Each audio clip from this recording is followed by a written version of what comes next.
Hello everyone, welcome to magnet brains. Myself Prateek Karn स्वागत करता हूं आपका अपने यूट्यूब चैनल मैग्नेट ब्रेन्स पर, जहां पर आपको मिलता है क्वालिटी कंटेंट, क्वालिटी एजुकेशन, वो भी बिल्कुल बकायदा फ्री ऑफ कॉस्ट। केजी से लेकर के क्लास 12 तक का पूरा एजुकेशन सब आपको मिल जाएगा डिटेल्ड वीडियो फॉर्मेट में।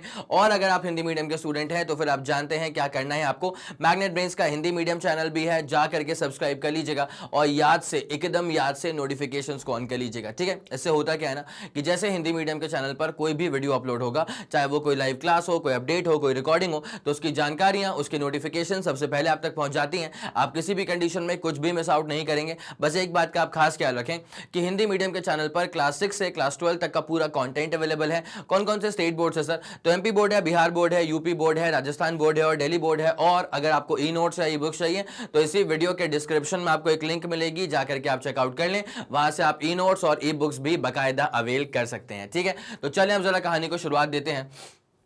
Class 11 physics chapter 12 kinetic theory, और इसके आ चुके हैं इंट्रोडक्शन वाले पार्ट के ऊपर। ठीक है, बिना समय लगाए लेकर के चलते हैं आपको इसके बेसिक आइडिया वाली स्लाइड के ऊपर, मतलब फर्स्ट स्लाइड के ऊपर। ठीक है, तो यहां पे ना काफी सारी थ्योरी है। As the name itself suggest, kinetic theory है यहां पे। ठीक है, इसका मतलब ये नहीं कि डेरिवेशन बिल्कुल नहीं होंगे, थोड़े बहुत न्यूमेरिकल्स भी होंगे, थोड़े बहुत डेरिवेशंस भी होंगे। ठीक है, तो बिना समय लगाए शुरू करते हैं पूरी कहानी को। क्या लिखा हुआ है सर?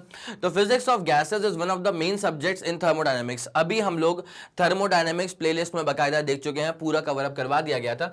तो फिजिक्स ऑफ गैसेस, ठीक है, पूरी कहानी जो होती है ना गैसेस की, this is one of the main important topic in thermodynamics. ठीक है, every gas consist of a large number of atoms. Her gas के पास क्या होता है सर? बहुत सारे नंबर ऑफ एटम्स होते हैं, बहुत सारे एटम्स होते हैं, एग्जिस्टिंग आइदर इंडिविजुअली और बाउंड टुगेदर एज मॉलिक्यूल। ठीक है, जब एटम अगर सिंगली एग्जिस्ट करेगा तो बस एटम है, अगर कंबाइन हो गए तो मॉलिक्यूल बन जाते हैं। ठीक है, तो gas consist of very large number of atoms existing either individually या फिर बॉन्डेड हो जाएंगे together to form a molecule. ठीक है, now kinetic theory of gases relate the three features of gas. कौन से ऐसे तीन इंपॉर्टेंट फीचर्स हैं जिसको कंबाइन करता है काइनेटिक थ्योरी ऑफ गैस वाला चैप्टर, और किसके बारे में बात करता है काइनेटिक थ्योरी? तो वो तीन पैरामीटर जो है वो क्या क्या है? पहला है सर वॉल्यूम, फिर है प्रेशर, उसके बाद क्या रहेगा सर? टेम्परेचर रहेगा। ठीक है, और कहीं ना कहीं यहीं से आइडियलाइज होता है अपने पास में क्या? Standard gas equation. ठीक है, आप लोग जानते हैं जो स्टैंडर्ड गैस इक्वेशन होती है वो क्या होती है? आप लोग जानते हैं कि जो स्टैंडर्ड गैस इक्वेशन होती है वो होती है PV is equals to NRT। PV is equals to क्या होता है सर? NRT होता है, जिसमें N को अपन बोल देंगे नंबर ऑफ मोल्स था, तो N is the number of moles है सर। N अपने पास में क्या है सर? नंबर ऑफ मोल्स है। बाकी P का मतलब तो प्रेशर होता है, V का मतलब तो वॉल्यूम होता है, T का मतलब टेम्परेचर होता है। तो इन तीन की फीचर्स की तो बात यहाँ पे फॉर श्योर की ही जा रही है। इन तीन की फीचर्स की तो बात यहाँ पे की ही जा रही है, प्रेशर की, वॉल्यूम की और टेम्परेचर की। लेकिन यहाँ पे N जो था वो नंबर ऑफ मोल्स था, और यहाँ पे जो R था ना ये था यूनिवर्सल गैस कॉन्स्टेंट, और इस यूनिवर्सल गैस कॉन्स्टेंट की वैल्यू क्या होती है सर? 8.314। उसके बाद जूल होती है, पर मोल होती है, पर केल्विन होती है। ठीक है, तो 8.314 जूल, उसके बाद पर मोल हो जाएगा, उसके बाद पर केल्विन हो जाएगा। कोई दिक्कत वाली बात तो नहीं है सर, पूरा फंडा क्लियर है। तो N हो गया, R हो गया, ये दोनों तो कांस्टेंट है ना N हो गया, R हो गया, ये दोनों तो सर कांस्टेंट ही है ना। कोई मसला, कोई परेशानी, कोई दिक्कत नहीं सर? कोई दिक्कत नहीं है। ठीक है, तो जो तीन फीचर्स के बारे में काइनेटिक थ्योरी ऑफ गैसेस बात करेगा वो है प्रेशर, वॉल्यूम और टेम्परेचर। प्रेशर, वॉल्यूम और टेम्परेचर। नाउ अब वॉल्यूम की बात करें तो volume of a gas is the result of freedom of atoms to spread throughout the container. ठीक है, वॉल्यूम क्या होता है? देखो, अगर गैसेस के पास फ्रीडम ज्यादा है तो वो गैसेस ज्यादा एक्सपैंड करेंगी, ज्यादा एरिया ऑक्यूपाई करेंगी। सही बोला मैंने? अगर गैसेस के पास में फ्रीडम ज्यादा है तो गैसेस ज्यादा एक्सपैंड करेंगी, ज्यादा एरिया ऑक्यूपाई करेंगी। ठीक है, तो ज्यादा एरिया तो ज्यादा वॉल्यूम। अगर गैसेस के पास में फ्रीडम कम है तो कम एरिया ऑक्यूपाई करेंगी, कम स्पेस ऑक्यूपाई करेंगी, तो वहां पे वॉल्यूम कम हो जाएगा। तो therefore volume of the gas is basically result of the freedom of the gas molecules. ज्यादा फ्री है, ज्यादा फैलेंगे, ज्यादा स्पेस ऑक्यूपाई करेंगे, ज्यादा वॉल्यूम बन जाएगा। ठीक है, ये वाला मसला पूरा क्लियर सर? पूरा क्लियर। अब जरा बात करेंगे प्रेशर के बारे में। Pressure is the result of collision of atoms with the walls of the container. ठीक है भाई, जब आप प्रेशर की बात करोगे ना तो जो गैस के मॉलिक्यूल्स हैं वो धड़ धड़ धड़ धड़ मूव कर रहे हैं, तो उनके लगातार कंटेनर का जो वॉल है ना, जो कंटेनर का जो वॉल है उसमें एटम्स का क्या है, लगातार कोलिशन होता है। तो इसी कोलिशन की वजह से अंदर डेवलप होता है क्या, प्रेशर ऑफ द गैस। ठीक है, तो pressure of the gas is the result of collision of the atoms with the walls of the container. ठीक है सर, उसके बाद temperature is associated with the kinetic energy of the atoms. ये बात भी एकदम लाजमी तौर पे सही है, जरा गौर करना। अगर आप टेम्परेचर को बढ़ाते हो ना तो जो एटम्स की जो काइनेटिक एनर्जी है वो बढ़ जाती है, तो और अगर आप टेम्परेचर कम कर दोगे तो एटम्स की जो काइनेटिक एनर्जी है वो फिर कम हो जाती है। ठीक है, तो यहाँ पे वही लिखा है कि टेम्परेचर, अरे इससे नहीं करेंगे, इससे करेंगे temperature is associated with the kinetic energy of the atoms। ठीक है, temperature is associated with the kinetic energy of the atoms. कोई दिक्कत वाली बात है क्या? नहीं सर, कोई दिक्कत नहीं। और ये जो पूरा पॉइंट है ना कि टेम्परेचर को बढ़ाने से इलेक्ट्रॉन्स का जो कोलिजन का जो कैपेसिटी है वो बढ़ जाता है, इसी टॉपिक को क्लास 12th में फिजिक्स में करंट इलेक्ट्रिसिटी चैप्टर के अंदर भी बखूबी एक बार बात करी गई है इसके बारे में कि हाँ बिल्कुल सही बात है, टेम्परेचर बढ़ेगा तो सारे एटम्स की, सारे मॉलिक्यूल्स की, सारे फ्री इलेक्ट्रॉन्स की एनर्जी बढ़ जाती है, वो ज्यादा मूव करते हैं, रैंडम मोशन शो करते हैं, जैसे कि कोलिजन बहुत ज्यादा बढ़ जाता है। ठीक है sir, okay. Now kinetic theory was developed by Maxwell, Boltzmann and Gibbs in the 19th century. ठीक है, सबका नाम हम लोगों ने सुन के रखा हुआ है। बोल्ट्जमैन पर तो इस बोल्ट्जमैन कांस्टेंट नाम की चीज आप पढ़ेंगे इस चैप्टर के अंदर ही, कोई दिक्कत नहीं है। मैक्सवेल का नाम तो क्लास 12th में भी इलेक्ट्रोमैग्नेटिक इंडक्शन के अंदर पढ़ा जाता है, और फिर वैसी बहुत सारी इक्वेशंस भी थी जहां पे इनका बहुत बड़ा योगदान रहा है। और गिब्स फ्री एनर्जी मेरे ख्याल में आप लोग केमिस्ट्री में तो पढ़ ही चुके हैं इसको, या शायद 12th में पढ़ेंगे। ठीक है, गिब्स फ्री एनर्जी, तो इनका बहुत ज्यादा इंपॉर्टेंट रोल रह चुका है KTG kinetic theory of gases को पूरा फ्रेम करने में। ठीक है, ये वाला पूरा मैटर समझ में आ गया? बिल्कुल सर समझ में आ गया, कोई दिक्कत वाली बात नहीं है। 3 2 1 रेडी गो, सुपर क्लियर, सुपर डन। ठीक है, okay sir, done done done done, आगे बढ़ते हैं। This theory establishes relation between microscopic properties like speed of molecule, momentum of molecule to the macroscopic properties like volume, temperature and pressure etc. of a thermodynamical system like a gas in container। तो ये जो theory है ना, ये बहुत सारे अपने को फॉर्मूले देकर के जाने वाली है, बहुत सारे रिलेशंस यहाँ पे डेवलप होने वाले हैं जिसमें माइक्रोस्कोपिक वेरिएबल से लेकर के मैक्रोस्कोपिक वेरिएबल्स सबको इंक्लूड किया जाता है। ठीक है, ओके, कोई दिक्कत तो नहीं है। तो यहाँ पे आपको इंट्रो मिल रहा है चैप्टर के बारे में कि अच्छा क्या क्या इसकी इंपॉर्टेंस और कैसा कॉन्सेप्चुअलाइजेशन है इस चैप्टर का। ठीक है, अब जरा ध्यान देंगे। मॉलिक्यूलर नेचर ऑफ मैटर, इसमें क्या बोला गया? जॉन डाल्टन, भाई एटॉमिक थ्योरी बिल्कुल फॉर श्योर सबने नाम सुन के रखा है इनका। तो John Dalton propose the scientific atomic theory about 200 years ago. ठीक है, अकॉर्डिंग टू हिम, उनके अनुसार क्या होता है कि atoms are the smallest constituent of elements. ठीक है, इनके अकॉर्डिंग, डाल्टन के अकॉर्डिंग ऐसा कहा गया था, अकॉर्डिंग टू हिम एटम्स को कहा गया था as the smallest constituent of elements. Elements का सबसे छोटा सा छोटा हिस्सा जो है ना वो एटम है, ये डाल्टन ने कहा गया था। ठीक है, all the atoms of one element are identical, किसी एक एलिमेंट के सारे आइटम्स। ठीक है, जैसे मान लो अगर हीलियम है तो हीलियम के सारे आइटम्स आइडेंटिकल होंगे बिकॉज वो उनका पेरेंट जो आइटम है वो तो हीलियम ही है ना। तो हीलियम के जो सारे आइटम्स होंगे ना वो आइडेंटिकल होते हैं। ठीक है, but atoms of different elements are different, अलग अलग आइटम्स हैं। अगर अलग अलग एलिमेंट्स के अलग अलग आइटम्स हैं तो फिर वो डिफरेंट रहने वाले हैं। मतलब हीलियम का आइटम कुछ अलग तरह का होगा और क्लोरीन का आइटम कुछ अलग तरह का होगा। ठीक है, the size of an item is about 1 angstrom, और ध्यान रखना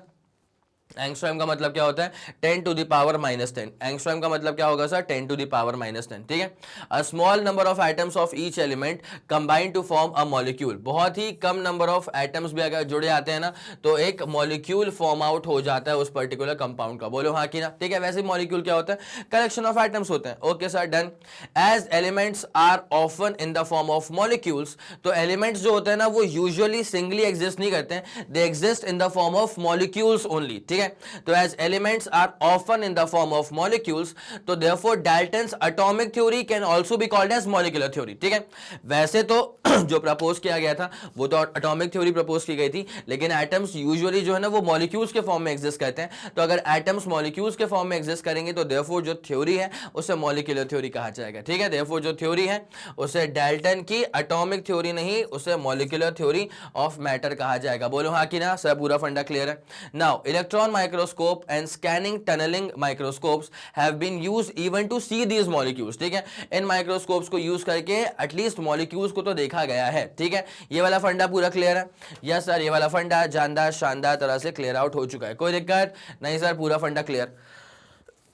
आगे बढ़ जाए? यस सर बिल्कुल, ठीक है सर। उसके बाद सॉलिड्स की तरह बात कर लेते हैं। तो सॉलिड्स में क्या होता है कि atoms and molecules are tightly packed. Obviously sir solids की डेंसिटी, काफी डेंसिटी होती है उसकी, ठीक है। मॉलिक्यूल जो है ना वो दूर दूर नहीं होता है, बहुत पास पास होता है, बहुत ही टाइटली पैक्ड होते हैं, मतलब इंटरमॉलिक्यूलर स्पेसिंग बहुत कम होती है, इंटरमॉलिक्यूलर फोर्स बहुत ज्यादा होता है, ठीक है। यहाँ पे अगर गौर किया जाए ना तो सॉलिड्स में क्या होता है कि इंटरमॉलिक्यूलर स्पेसिंग कम होती है। सॉलिड्स में अगर ध्यान दिया जाए तो यहाँ पर जो इंटरमॉलिक्यूलर स्पेसिंग है वो बहुत कम होती है, लेकिन यहां पर जो इंटर मॉलिक्यूलर या फिर इंटर एटॉमिक जो फोर्सेस हैं वो बहुत ज़्यादा होते हैं, ठीक है। तो इंटर मॉलिक्यूलर फोर्सेस जो हैं वो बहुत ज्यादा होते हैं। बोलो हाँ कि ना, पूरा फंडा क्लियर है सर? पूरा फंडा क्लियर है, ठीक है। लिक्विड्स की जरा बात की जाए तो interatomic spacing is about the same. Liquids में क्या होता है कि जो इंटरएटॉमिक स्पेसिंग होती है ना वो ऑलमोस्ट सेम ही होती है, but the atoms in the liquid are not as rigidly fixed as in the solid, ठीक है। लेकिन जो लिक्विड के एटम्स होते हैं वो इतना ज्यादा टाइटली फिक्स्ड नहीं होते अपने पोजिशन पे, इतना ज्यादा टाइटली पैकिंग नहीं की जाती है एटम्स की जितनी की सॉलिड्स में कर दी गई थी, ठीक है, या हो गई थी। Because the interatomic forces of attraction are relatively weak. Because जितने तगड़े इंटरएटॉमिक फोर्स ऑफ अट्रैक्शन आपको सॉलिड्स में देखने को मिलते हैं ना, उतना तगड़ा interatomic force of attraction liquids में देखने को नहीं मिलता है। आगे मेरी बात समझ? यस सर बिल्कुल बात समझ में आ गई। तो यहां पे रिलेटिवली वीक होता है इंटरएटॉमिक फोर्स ऑफ अट्रैक्शन, ठीक है।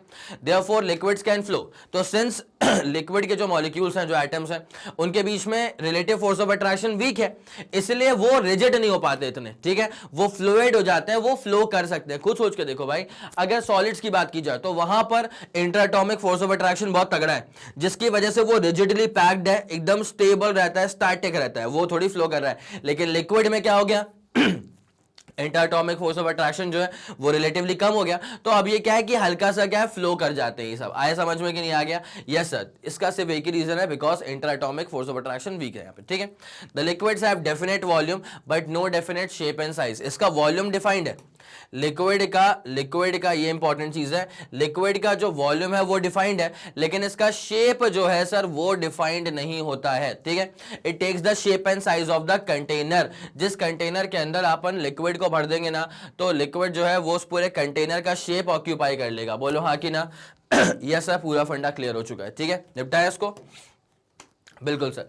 गैसेस में क्या होता है, तो interatomic distances are in tens of angstroms, ठीक है। यहाँ पे जो इंटरएटॉमिक डिस्टेंसेस होते हैं ना वो काफी ज्यादा, वो एंगस्ट्रम्स में होते हैं, मतलब एक एंगस्ट्रम नहीं है, 10 एंगस्ट्रम हो गया, 20 एंगस्ट्रम हो गया। और याद रखना एंगस्ट्रम क्या होता है, 10⁻⁻10। और मैं आपको यहाँ पर ना एक चीज और कंफर्म कर देता हूँ भाई, पावर्स ऑफ 10 यहाँ बड़े इंपॉर्टेंट है, बिकॉज आप जब केटीजी की बात करते हैं, मतलब जब आप काइनेटिक थ्योरी ऑफ गैसेस की बात करते हैं ना, तो यहाँ पे आपको डील करना पड़ता है बहुत ही माइक्रोस्कोपिक पैरामीटर्स के साथ। मिली हो गया, माइक्रो हो गया, नैनो हो गया, पीको हो गया, फर्मी हो गया, इन सबको अपन एक बार यहीं पे ही साथ देख लेते हैं ताकि कहानी क्या अपने लिए एकदम आसान रहे। देखिए, जब भी कोई डेसी बोले ना तो D 10⁻⁻1, जब भी कोई सेंटी बोले ना तो C 10⁻⁻2, ठीक है। जैसे मान लिया 100 सेंटीमीटर, तो सर 100 सेंटीमीटर 1 मीटर के बराबर कैसे होता है, तो 100 सेंटीमीटर था तो 100 मतलब 10⁻², सेंटी मतलब 10⁻⁻2, और फिर ये मीटर, यहाँ सॉल्व कर 10⁻0, फिर मीटर,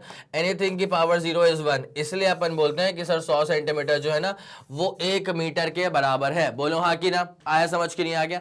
ठीक है सर, डेसी हो गया, सेंटी हो गया, फिर आता है मिली, डेसी हो गया, सेंटी हो गया, फिर आता है मिली -3, फिर आता है माइक्रो, म्यू 10⁻⁻6, फिर आता है नैनो, ठीक है, n 10⁻⁻9, फिर आता है पिको पिको 10⁻⁻12, फिर आता है फर्मी, ठीक है, या तो फर्मी बोल दो या तो फेम्टो बोल दो, ठीक है, या तो फर्मी बोल दो या तो फेम्टो बोल दो, 10⁻⁻12 -15, ठीक है। ये सब होती हैं छोटी पावर्स की बात। मैं चाहूंगा एक बार आप इसका स्क्रीनशॉट तो जरूर ले लें यार, ठीक है, इसका एक बार आप उम्दा सा स्क्रीनशॉट तो ले लें। उसके बाद ना बड़ी वाली जो पावर्स होती हैं वो भी मैं क्लियर कर देता हूं कोई दिक्कत नहीं इसके अंदर, ठीक है। चलो अब जरा बड़ी पावर्स देख लो भाई। बड़ी पावर्स देखो, डेका 10 टू द पावर 1, ठीक है। उसके बाद hecto H 10 to the power 2, उसके बाद kilo K 10 to the power 3, उसके बाद mega M 10 to the power 6, उसके बाद giga G 10 to the power 9, उसके 9 था ये 9, ठीक है। उसके बाद टेरा, तेरा नहीं टेरा 10 की पावर 12 12, ठीक है। उसके बाद पेटा, फिर एक्सा भी होता है लेकिन वो इतना काम का नहीं है 10 टू द पावर 15, ठीक है। इसमें तो यूजुअली काम कौन सा आता है अपने को, यहाँ पे मेगा आ जाएगा, किलो आ जाएगा, कभी कभी गीगा भी आ जाएगा, ठीक है। बट से पावर एग्जिस्ट करती हैं, कभी सवाल में घुमाना चाहें तो इसको यूज करके सवाल फ्रेम करने वाला आपको घुमा सकता है। बोलो हाँ कि ना, ये वाला फंडा क्लियर है? यस सर, ये वाला फंडा बाकायदा पूरा क्लियर हो चुका है, ठीक है। चलिए निपटाते हैं इसको अपन फिर यहाँ से। Okay sir, done.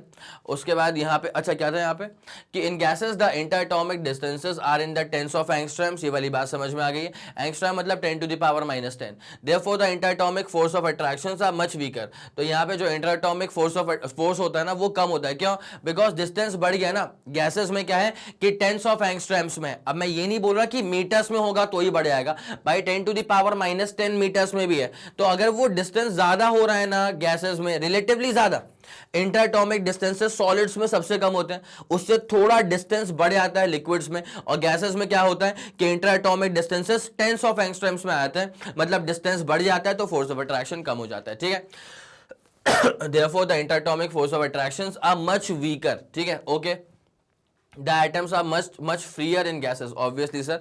अगर इंटरएटॉमिक डिस्टेंस बढ़ गया तो फिर वहां पे फोर्स ऑफ अट्रैक्शन कम हो जाएगा, और अगर फोर्स कम हो जाएगा तो फिर जो गैस के मॉलिक्यूल से जो एटम्स है they are relatively free to move ना, अगर क्योंकि उनको रोक के किसने रखा था, उनके ही बीच के फोर्स ऑफ अट्रैक्शन ने। अब जब फोर्स ऑफ अट्रैक्शन ही बहुत कम हो जाएगा तो एटम मॉलिक्यूल फ्री हो चुके हैं, ऑलमोस्ट रिलेटिवली फ्री हो चुके हैं, ठीक है। That is why gases have neither fixed volume nor fixed shape and size, ठीक है। अब जब गैस के मॉलिक्यूल पूरा फ्री हो चुके हैं तो वो तो पूरा स्पेस ऑक्यूपाई करेंगे, ठीक है। वो कहां इतने से हिस्से में बंद के रहने वाले, ठीक है, वो तो पूरा स्पेस ऑक्यूपाई करेंगे। तो इसलिए उनके पास ना ही कोई फिक्स शेप होता है, ना ही कोई फिक्स वॉल्यूम होता है। देखो अगर अपन एयर की बात करें, ठीक है, अगर आप एक छोटा सा डब्बा लेकर के आते हैं, ठीक है, और उसको आपने पूरा पैक करके रख दिया, तो उसके अंदर जो एयर है वो एयर है। अब अगर मैं ना उस डब्बे को बढ़ा दूं, उसका साइज में अगर बढ़ा दूं, अगर वो स्ट्रेचेबल हो, अगर डब्बे का साइज बढ़ जाएगा ना तो वो जो एयर उसके अंदर कंटेंट थी ना वो भी एक्सपैंड होकर फैल जाएगी, डेंसिटी कम और एयर पूरी फैल जाती है। तो इसलिए कोई फिक्स्ड वॉल्यूम, फिक्स शेप नहीं है इसका, फिक्स साइज नहीं है गैसेस का। They take the shape of the container, ठीक है, they take the volume of the container itself, ठीक है। Okay sir, done done done. That is why gases have neither fixed volume, ना ही कोई फिक्स्ड वॉल्यूम होता है, ना ही कोई फिक्स्ड शेप होता है, ना ही कोई फिक्स्ड साइज होता है गैसेस का, ठीक है। The atoms of gas can travel long distances before colliding. भाई एक गैस का एटम और दूसरे गैस के एटम के बीच में कोलिजन में ना लंबा डिस्टेंस ट्रैवल करना पड़ता है। लंबा मतलब यही नहीं कि किलोमीटर्स में, मैं बात कर रहा हूं माइक्रोस्कोपिक लेवल पे, ठीक है। तो काफी मिलीमीटर का डिस्टेंस ट्रैवल करना पड़ता है, तब जाकर के कोलिजन होता है एक गैस के आइटम का किसी दूसरे गैस के आइटम के साथ, ठीक है। लिक्विड की बात करें, भाई लिक्विड इतना डेंसर है, एटम ही एटम है, तो एक एटम की टक्कर फट से उसके बाद फिर दूसरे के फट से एटम का कोलिजन हो जाएगा। इसका मतलब मैं क्या कहना चाह रहा हूं कि एटम का जो कोलिजन है वो लिक्विड में जल्दी होता है, सॉलिड्स में तो बहुत ही जल्दी होता है, जबकि गैसेस में two atoms take a relatively strong amount of time, relatively high amount of time before getting collision, ठीक है। आई मेरी बात समझ? ठीक है सर। तो कोलिजन के लिए ज्यादा समय, ज्यादा दूरी लगती है गैसेस में, सॉलिड्स में ऐसा नहीं है। सॉलिड्स में कम टाइम में बहुत सारा कोलिजन आपको देखने को मिल जाता है, ठीक है। ओके, हाँ यहाँ क्या लिखा हुआ है, the average distance an atom या molecule can travel without colliding is called as the mean free path, ठीक है। दो एटम्स है, ठीक है, दो गैस के एटम्स है, वो कोलाइड करने से पहले जो एक एवरेज डिस्टेंस, जो डिस्टेंस वो ट्रैवल करते हैं ना, उसको अपन बोलेंगे मीन फ्री पाथ। लेकिन गैस का सैंपल बड़ा है तो वहां पे बहुत सारे एटम्स हैं, तो एक एवरेज अपन टाइम निकाल लेते हैं, एक एवरेज अपन डिस्टेंस निकाल लेते हैं कि भाई कम से कम एक एवरेज, ऑन एन एवरेज कितना डिस्टेंस लग जाता है दो एटम्स या दो मॉलिक्यूल्स को कोलाइड करने के लिए, उस डिस्टेंस को अपन बोल लेते हैं सर क्या, मीन फ्री पाथ। क्या बोलते हैं सर, मीन फ्री पाथ। तो in case of gases the mean free path is of the order of 1000 of angstroms, ठीक है। गैसेस में जैसे लिक्विड्स में ना 10s ऑफ एंगस्ट्रॉम्स में था, वैसे गैसेस में thousands ऑफ एंगस्ट्रॉम्स का अपने पास में दो मॉलिक्यूल्स या दो एटम्स के बीच में सेपरेशन डिस्टेंस रहता है। बोलो हाँ कि ना। यस सर, ये वाला फंडा क्लियर हो चुका है।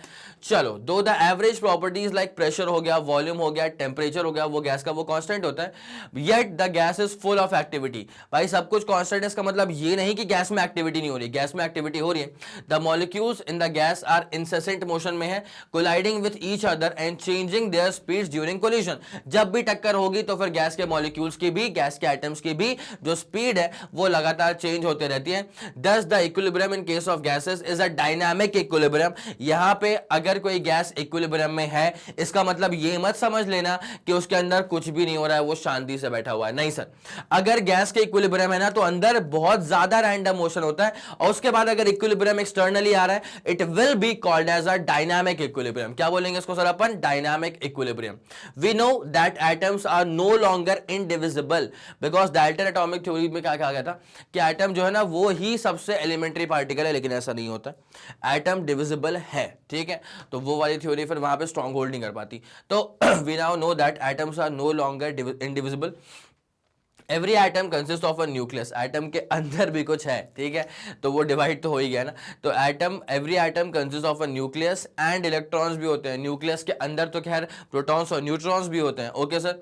Even the protons and neutrons are made up of quarks. Even protons और न्यूट्रॉन्स को भी आप ऐसा नहीं मान सकते कि वो तो डिवाइड नहीं होते हैं, भाई वो भी डिवाइड होते हैं, they are also made up of quarks, ठीक है। ये कई लोग के लिए नई चीज होगी कि अच्छा सर प्रोटॉन और न्यूट्रॉन भी टूटते हैं क्या, बिल्कुल 1/3 of a particle called as quark, ठीक है, okay. And who knows even the quarks may not be the end of the story. अरे ये बहुत प्यारी बात नहीं कह दी कि यार पहले मानते थे कि एटम्स डिवाइड नहीं हो सकते, फिर बोला कि एटम डिवाइड होता है न्यूक्लियस में, ठीक है, न्यूक्लियस में फिर प्रोटॉन्स भी होते हैं, न्यूट्रॉन्स भी होते हैं, प्रोटॉन्स और न्यूट्रॉन्स भी डिवाइड होते हैं क्वार्क में। अब उसमें कहा गया कि क्या पता, who knows even the quarks may not be the end of the story, ठीक है।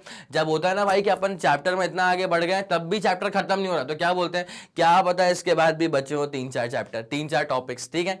तो वैसे इसके अंदर है कि बोला क्या पता क्वार्क भी टूटता हो, तो नोबडी नोस कि इवन द क्वार्क का भी डिवीजन हो सकता है, even this might not be the end of the story, ठीक है। आई बात समझ, पक्का। ये वाला फंडा पूरा क्लियर है, यस सर, ये वाला फंडा जानदार शानदार तरह से क्लियर आउट हो चुका है। चलो, Richard Feynman, one of the greatest physicists of 20th century, considers the molecular nature of matter so significant that in the event of destruction of all the scientific knowledge, he feels that the atomic hypothesis must be communicated to the next generation in the next generation of creatures in the universe, ठीक है। मतलब उनके हिसाब से अगर बाकी सारी theories अगर हट भी जाए ना, तो भी एटलीस्ट जो अटोमिक थ्योरी है ना वो आगे वाली जनरेशन को मालूम चलनी चाहिए, बिकॉज ऑब्वियसली उसके बाद एटम अगर मालूम चल गया उसके बाद से एवरीथिंग कैन बी रिक्रिएटेड। बोलो हाँ कि ना। All things are made up of atoms, little particles that go around in perpetual motion attracting one another when they are a little distance apart, ठीक है। जब थोड़ी सी डिस्टेंस पे अपार्ट होते हैं, दूरी पे होते हैं, तो वो एटम जो है they start attracting each other, ठीक है। but repelling when they are being squeezed into one another, ठीक है। बट जब एकदम ही चिपका देंगे ना उसको तो they will start repelling each other, और इस चीज को अपन और भी डेप्थ में पढ़ते हैं किसके अंदर, न्यूक्लियाई चैप्टर के अंदर, ठीक है। ये वाली जो पॉइंट था, ये वाला पॉइंट पूरा क्लियर हो गया आप लोग के दिमाग में, यस सर, ये वाला फंडा पूरा क्लियर हो चुका है। इसी के साथ खत्म होता हुआ हमारा introduction lecture of KTG, kinetic theory of gases, या कॉल इट काइनेटिक थ्योरी, ठीक है। उम्मीद करता हूं कि आपको हर एक बात शानदार जानदार तरह से समझ में आ गई होगी। अगर आपको लगा कि ये वीडियो आपके लिए हेल्पफुल था तो बनता ये है कि आप इस वीडियो पर लाइक करेंगे, उसके बाद इस वीडियो को फैला दो अपने सारे मित्र मंडल में। सबको ये बात मालूम चल जानी चाहिए कि इस चैप्टर में ये आ गया इसका इंट्रोडक्शन लेक्चर, और इसके बाद अगर आप प्लेलिस्ट में चेक करेंगे ना तो सारे कॉन्सेप्चुअल टॉपिक जो है ना वो एक एक करके कवर अप करवाते जाएंगे, ठीक है। जस्ट मेक श्योर करना कि you are hyperactive in the playlist, रोज चेक करा करो प्लेलिस्ट को, और अपडेटेड प्लेलिस्ट रहती है। मेक श्योर करना कि तुमने जो कॉपी बना के रखी हो ना, उसमें तुम चैप्टर के अंदर आने वाले हर टॉपिक का नाम लिख दो, जैसे खत्म हो जाए टिक लगाओ टिक लगाओ टिक लगाओ, ठीक है। और चैप्टर के अंदर टॉपिक्स का नाम कहां मिलेगा, तो भाई प्लेलिस्ट में एक और वीडियो था, ठीक इसके पहले वाला वीडियो था जो कि चैप्टर ओवरव्यू था, वहां पे मैंने सारे जो टॉपिक्स थे ना वो पॉइंट्स में बता दिए थे आप लोगों को, ठीक है। इसी के साथ खत्म करेंगे इस पूरे वीडियो को। और जैसे कि आप सब लोग जानते हैं कि मैग्नेट ब्रेन जो प्रोवाइड करता है वो English medium as well as Hindi medium वाली classes with entire full complete syllabus coverage, ठीक है। उसके बाद CBSE board, Delhi board, Bihar board, UP board, MP board, Rajasthan board और वैदिक मैथ्स क्रैश कोर्स और स्पोकन इंग्लिश। इसके अलावा अगर आपको कोई भी इंफॉर्मेशन चाहिए तो आप मैग्नेट ब्रेन्स के ऑफिशियल वेबसाइट पर जाकर के विजिट कर सकते हैं। Thank you so much.